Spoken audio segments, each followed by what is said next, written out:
little gay boys and girls and fag hags and straight boys who sneak and watch my videos and love me too. Yes.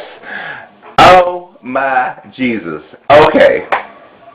I really don't like going there. When y'all sit down to talk to me, I do not like to go there, but I'm going to have to today, and I'm going to do it, and I don't feel bad about it because I'm a consumer, so I can talk about this shit. Okay.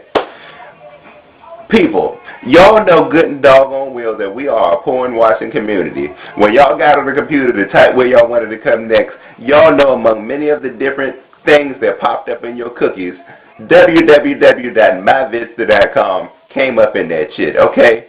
We love porn. We definitely watch porn. We know who all the porn celebrities are. We go vote for them in the Platino Awards. We know what Raw is.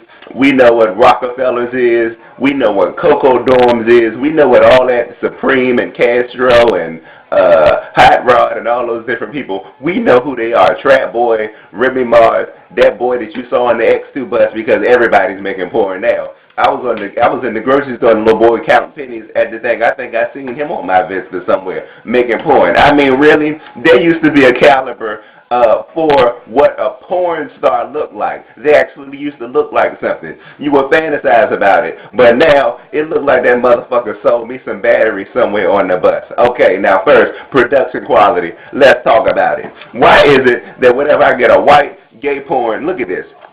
You see how professional this shit looks? They're not giving it all away on the front cover, okay? And them boys is clean. They bathe. They got on nice, clean, white jock straps. And it's not so overtly sexual, okay? It makes the consumer wonder, I wonder what's going on there. And I mean, you look at it and